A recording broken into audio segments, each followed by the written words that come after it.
Hello guys, welcome back to study. This is Dheeraj Kumar. अभी जो है हम लोग बात करने वाले हैं इंडियन एयरफोर्स अग्निवीर 2023 के अंदर सेफ स्कोर क्या रहेगा। हम लोग मॉक टेस्ट लगा रहे हैं, आप कहीं से भी लगा रहे हो मॉक टेस्ट।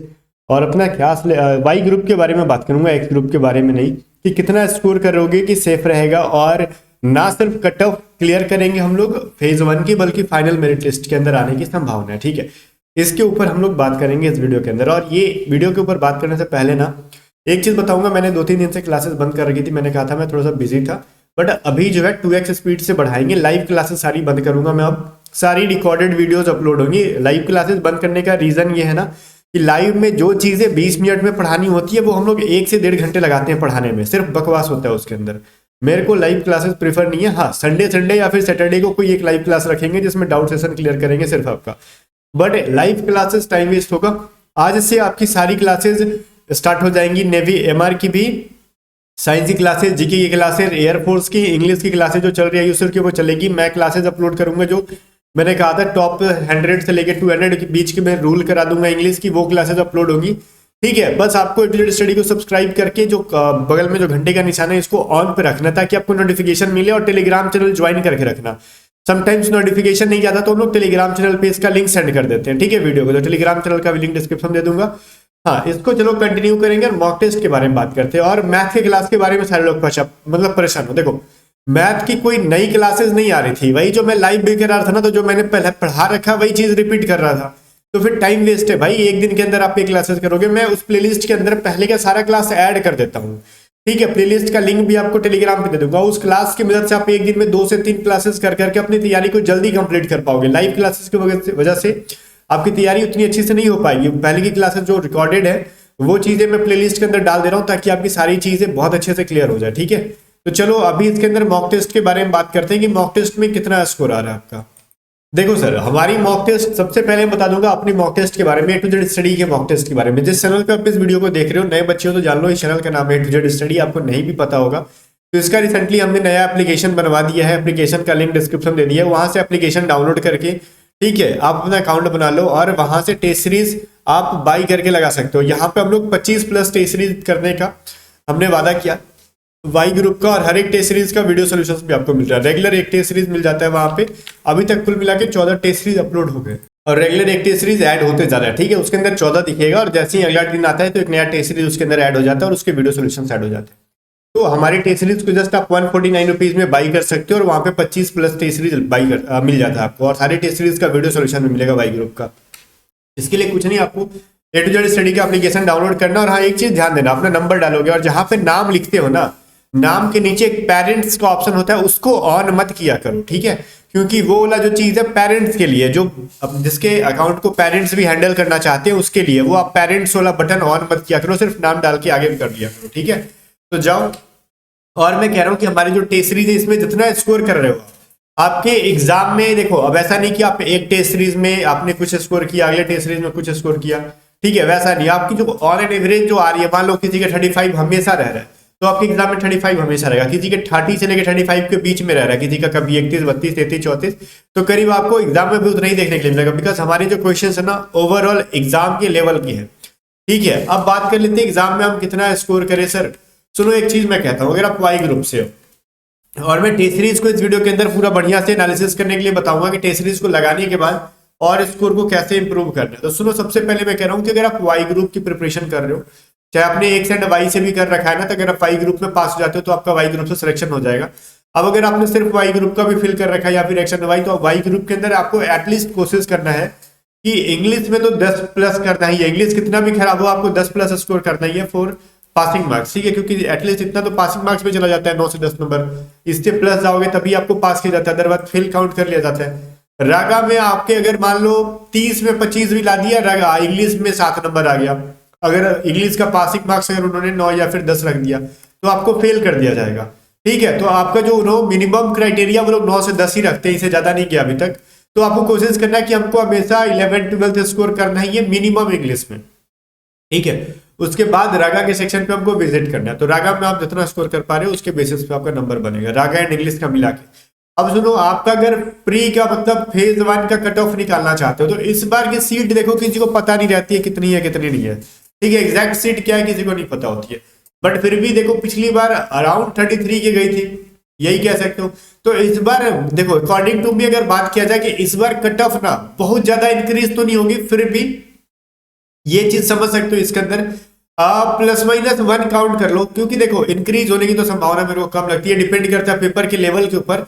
बट फिर भी कोशिश करना कि पिछली बार की जो फाइनल जो लिस्ट गई थी वाई ग्रुप की, वो शायद 35 के अराउंड गई है, ठीक है 35 के अराउंड, 35 से 36 इतना जिसका स्कोर हो रहा था या फिर इससे ज्यादा जिसका हो रहा था उसका फाइनल सिलेक्शन हो गया था। तो अपने को कोशिश करना है ना कि फिर फाइनल सिलेक्शन अपने को 38 प्लस स्कोर करना है, ठीक है। कट ऑफ कितना जाएगा कितना नहीं जाएगा आपको प्री का, देखो प्री का जो फेज, प्री मतलब पहला रिटेन एग्जाम ऑनलाइन जो एग्जाम होता है उसका कट ऑफ क्लियर कर दिया, इसका मतलब ये नहीं कि आपका सिलेक्शन हो गया। फाइनल मेरिट लिस्ट में इंक्रीज हो जाता है, जैसे एक्स ग्रुप का तो 4-5 नंबर ज्यादा हो गया था, 6 नंबर 7 नंबर बढ़ गया था फाइनल मेरिट लिस्ट में। तो हो सकता है कभी ये वाई ग्रुप के साथ भी हो जाए। तो आपको वाई ग्रुप के साथ तो संभावना कम है, बिकॉज रीजन होता है एक्स ग्रुप का, मैं बाद में डिस्कस करूंगा इसके अंदर क्यों उतना बढ़ता है। तो वाई ग्रुप में संभावना मुश्किल से 2-3 नंबर ज्यादा हो सकता है, ठीक है, मैक्स टू मैक्स 2 से 3 नंबर। तो इसलिए मैं कह रहा हूं कि 38 या फिर उससे ज्यादा जब आपके ऑन एन एवरेज स्कोर होने लगे तो आपके फाइनल सिलेक्शन के स्कोर है, अगर 35 प्लस हो रहा है तो आप फेज 1 तो किसी भी कीमत पे क्लियर कर लोगे। सुनो, अगर टेस्ट सीरीज में 35 प्लस स्कोर कर रहे हो ना अगर घर पे, तो आपका फेज 1 निकल जाएगा। अगर 38 प्लस स्कोर कर रहे हो तो आपकी फाइनल सिलेक्शन की चांसेस सिक्योर हुआ बिल्कुल भी, ये चीज कह सकते हैं। अब बोलोगे सर ना एग्जाम हुआ ना कुछ हुआ, फाइनल सिलेक्शन के बारे में कह रहे हो, देखो ये चीज मैं इसलिए कह रहा हूँ कि जो अगर टेस्ट सीरीज मैंने बनाया है मुझे पता है कि इसकी लेवल क्या है, हार्डनेस क्या है, कौन सा चीज इजी है। तो ओवरऑल देखा जाए कि 38 प्लस स्कोर करने वाले मेरे टेस्ट सीरीज के अंदर भैया उनका सिलेक्शन कोई रोक ही नहीं सकता, क्योंकि हमने जो टेस्ट सीरीज बनाया ना, एक चीज मैं बताता हूँ अपने टेस्ट सीरीज के बारे में क्यों खास है ये। देखो इसके अंदर आपको पता है कि वाई ग्रुप के अंदर रागा एंड इंग्लिश आता है, तो हमने कुछ ऐसा काम किया है। देखो कुछ टेस्ट सीरीज के अंदर इंग्लिश को टफ कर दिया है, कुछ के अंदर हमने रागा को टफ किया है, ठीक है। रागा में भी देखो इंग्लिश में भी टफ, कुछ किसी में इंग्लिश हमने इजी किया है, ताकि सबको जो है ना, जैसे आपके शिफ्ट में भी वही होने वाला है, ठीक है, आपके शिफ्ट में भी आपको सेम चीज दिखने वाला है, किसी में इंग्लिश टफ तो किसी में रागा टफ, ये चीज आपको दिखने वाला चीज है। और रागा में भी जो 2-3 चीजें होती है, नॉन वर्बल हमेशा मॉडरेट टू टफ ही रहेगा, इजी नहीं रहता है नॉन वर्बल का क्वेश्चन, तो हमने भी नॉन मॉडरेट डाले हैं, डिफिकल्ट लास्ट में डालेंगे। अभी हम मॉडरेट इजी टू मॉडरेट डाल रहे हैं, मैथ जो है वो ठीक डाल रहे हैं, रीजनिंग और मैथ थोड़ा सा मॉडरेट और इजी डाल रहे हैं हम लोग, ठीक है अभी के शिफ्ट में। बट इंग्लिश का लेवल हमने ठीक ठाक रखा है इसके अंदर, जान पूछे था कि आप इंग्लिश पे फोकस करो, ठीक है। तो ओवरऑल देखा जाए ना कि आप इंग्लिश में इंग्लिश मत करो कि इंग्लिश हमारे सर 11-12 आ रहे, कोई दिक्कत नहीं है सर, इंग्लिश 12 आ रहे ना, रागा में एटलीस्ट 23-24 कर लो। अगर मान लो इधर से 24 होता है इधर से 12 हो जाता है, 36 स्कोर हो रहा है अभी फिलहाल के टाइम पे, और एग्जाम के टाइम पे पहुंचते पहुंचते आराम से 38 प्लस कर लोगे। अभी जिस कंडीशन में हो, अब एग्जाम आते हैं तो कुछ ना कुछ तो पढ़ाई कंटिन्यू रहेगी, तो ऑब्वियसली 2-3 मार्क्स तो इजीली इंक्रीज हो जाएगा। अभी फिलहाल आपके 36 तक आ रहे, तो आपके एग्जाम आने तक पढ़ लिख के आप 38-39 तक पहुंच जाओगे, ठीक है। डे बाई डे तो आपके अंदर इंप्रूवमेंट होगा ना, अगर आप पढ़ाई छोड़ोगे तो आपका जो है ना डिक्रीज होगा, जो लेवल होगी वो डिक्रीज होगी। बट अभी फिलहाल जिस तरीके से कंटिन्यू है वो आपकी इंप्रूवमेंट होगी। तो अपने को टारगेट ये रखना है, हमारी टेस्ट सीरीज के अंदर लगा रहे हो तो आप 38 के करीब पहुंच जाओ। फाइनल सिलेक्शन वाले के बारे में कर रहे हैं हम लोग, सिर्फ फेज 1 का क्लियर करके मिठाई खाने वाले के बारे में नहीं कर रहे, हम वर्दी पहनाने वालों के बारे में बात कर रहे हैं। कितना प्लस करो वर्दी आपके बदन पे आ जाएगी आराम से। अब सुनो, मॉक लगाने के बाद एनालिसिस कैसे करना है इसके बारे में बहुत लोगों का डाउट रहता है। सुनो, मॉक आपने लगा दिया ऑलमोस्ट 45 मिनट्स का, ऑब्वियसली 20 मिनट का इंग्लिश है आपका, 25 मिनट का रागा है, ठीक है, ये जो चीज है आपका क्लियर है। अब हमने मॉक दे दिया 45 मिनट के अंदर, तो आपको निपट ही जाना है। अब आने वाले आगे 30 मिनट से लेके 45 मिनट तक आपको एनालिसिस पे देना है। क्यों सर? देखो किसी किसी का इंग्लिश खराब है, ठीक है, अगर आपने इंग्लिश के बहुत सारी चीजों को ना, और एक चीज मैं कहना चाहता हूं कि आप मॉक टेस्ट का एक टाइम चूज करो, ठीक है, मॉक टेस्ट का एक टाइम चूज करो कि आप कब दे रहे हो। तो मैं प्रिफर करता हूं ना, या तो आप अर्ली मॉर्निंग दो, ठीक है, आप उठ रहे हो सो के ना उस टाइम मॉक दे दो, उसका ज्यादा बेनिफिट रहता है। अर्ली मॉर्निंग देने से फायदा क्या होता है ना, मॉर्निंग में सुबह सुबह एक मॉक टेस्ट दोगे तो आपने सुबह उठा एक मॉक लेग लगा लिया, ठीक है, अब उस मॉक का सुनो एनालिसिस करके आपको पढ़ना क्या है वो चीज पता चलेगा। मॉक के अंदर आपने देखा हमारी इंग्लिश को लिखो, इंग्लिश में 20 क्वेश्चन थे, ध्यान से देखना, हमारे पैसेज के 4 क्वेश्चन सही हो गए या फिर 3 क्वेश्चन जो भी सही हो गए। हमारे जो है यहाँ पे कॉमन रीडर के क्वेश्चन आया था, मान लो 3 क्वेश्चन है कॉमन रीडर से, ध्यान से देखो, एक सही हो गया, 2 सही हो गया, तीसरा जो है वो गलत हो गया। अब ध्यान से देखो, तीसरा आपने पढ़ा, वो क्या लग रहा है, किस सब्जेक्ट में किस पार्ट में एरर है, तो लगा सर कंजक्शन का एरर था, हम पकड़ नहीं पाए। तो आपको अलग पेज पे लिख लेना कि हमको आज कंजक्शन का रिवीजन करना है। क्या करना भाई, कंजक्शन का रिवीजन करना है, बस ठीक है। आपने इंग्लिश में एक ग्रामर का चैप्टर लिख दिया इधर, क्या आज पढ़ना क्या आपने को, आपका मॉक टेस्ट तय कर रहा होगा कि क्या आपको इंप्रूव करना है। मॉक टेस्ट यही काम करता है। फिर आपने देखा आपके वोकैब में वन वर्ड सब्स्टिट्यूशंस गलत थे। वो वन वर्ड सब्स्टिट्यूशन या फिर इडियम फ्रेजेस या फिर सिनोनिम एंटोनिम दो तरीके का हो सकता है, या तो आपका पढ़ा हुआ या फिर नहीं पढ़ा हुआ। अगर आपके पढ़े हुए चीज से अगर लग रहा है कि आपका गलत हो गया, तो आपको टारगेट करना है कि आज हमने जो भी वन वर्ड पढ़ा था या फिर इडियम पढ़ा था या फिर सिनोनिम्स पढ़ा था या फिर एंटोनिम पढ़ा था, आज के दिन हम कुछ नया नहीं पढ़ेंगे। हमारा पढ़ा हुआ गलती हो रहा है, मतलब हमारे रिवीजन में अभी कमी है। तो आज के दिन जो भी चीजें हमने वोकैबुलरीज कर रखी थी उनका रिवीजन दिन से सुबह से लेकर शाम तक में हम कर लेंगे। आपके पास पूरा दिन बच जाता है, ठीक है। आप टाल नहीं सकते, क्योंकि अर्ली मॉर्निंग अगर आप लगा लेते हो मॉक टेस्ट, तो आज का जो आप शेड्यूल तय करोगे उसको टालने का टाइम नहीं बनता कोई आइडिया। अगर रात में लगाओगे मॉक, तो अब क्या पढ़ना है क्या सुधारना है अगले दिन पे टालोगे, और अगले दिन किसने देखा, मूड चेंज हो जाए, कुछ और काम आ जाए, ठीक है। तो आज करे सो अब करो, वही है ना। तो आज ही के आज और अब की अब वो सारा चीज बना लिया करो। तो यही चीज आप पूरा फॉलो करोगे इंग्लिश के दौरान।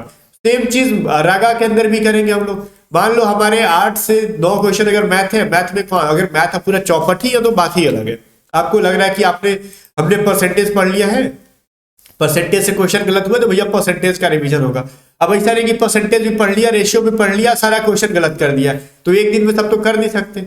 ऑब्वियसली आपका यही काम होगा कि कुछ नए सीखने के साथ भी रात होने से पहले वो चीजों का रिवीजन करेंगे जो हमने छोड़ा था। हार्डवर्क करना पड़ेगा। आप सोच रहे हो क्या क्या पढ़ेंगे, क्या नहीं पढ़ोगे भाई, क्यों नहीं पढ़ोगे भाई, सिलेक्शन लेना है ना, क्या फोकट में टाइम वेस्ट कर रहे हो। टाइम वेस्ट करना तो काहे माँ बाप का पैसा बर्बाद कर रहे हो। आपको लगता है फॉर्म फिलअप करने में पैसा लगा, एग्जाम देने जाओगे तब पैसा लगेगा, आने आने जाने पूरा किराया, वहां पे रुकना हुआ स्टे करने का उसका किराया, माँ बाप को बेवकूफ बना रहे हो, अपने लाइफ के साथ खेल रहे हो। अगर इतना पैसा के साथ देखो, माँ बाप को तो खोखला कर ही रहे हो, खुद को भी अगर बंजर कर रहे हो, तो फिर एक काम करो, पढ़ाई छोड़ दो, ठीक है। अदरवाइज आपको लग रहा है कि पैसे की वैल्यू है, माँ बाप गरीब है अमीर है जो भी है उनको पैसे यूज कर रहे हैं, खुद का भी टाइम वेस्ट हो रहा है, तो आप एटलीस्ट 10 घंटे पढ़ने की आदत डालो। क्या करना है भाई इस समय, आज के टाइम काम ही क्या है आपका, इतना तो मेहनत करोगे ना। मैं क्लियरली बोलता हूँ, ये नहीं कि आपको जो अच्छा लगे मैं वो बोलूँ, वो नहीं, आपके लिए क्या अच्छा है मैं वो बोलता हूँ, ठीक है। तो 8 से 10 घंटे का टारगेट बनाओ।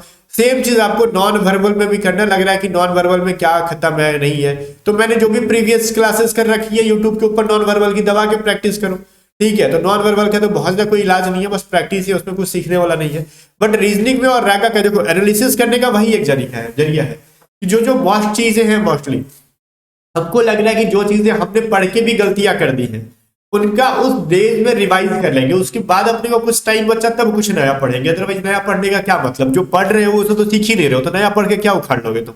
तो अपना पहला काम होता है जो चीज हमारे पास है उसको हम सेफ रखें। क्या समझ रहे हो, सपोज करो कि आप आर्मी में जा रहे हो या हमारा इंडिया, उतना अच्छा तो मैं फिगर नहीं बनाता हूँ। अभी अरुणाचल प्रदेश का हिस्सा ले लो, हमारा कल मन किया कि हम चाइना बहुत ज्यादा परेशान कर रहे हैं, तो भैया घुस के चाइना का घर में हम भी छीनेंगे। जैसे अभी मान लो हटाओ चाइना को तो छीन ही लेंगे, अक्साई चीन है, ठीक है, पीओके है। अभी पीओके अगर हमको लेना है तो पहले उसका पीओके की तरफ नजर पहले नहीं डालेंगे, पहले जो चीज हमारे पास है वहां को सिक्योर करेंगे ना। ऐसा नहीं कि हम उसको सिक्योर नहीं कर रहे, पीओके के अंदर घुस गए तो पता चलेगा उनकी आर्मी इधर से आके हमारी जो चीजें थी वो भी छीन लेंगे।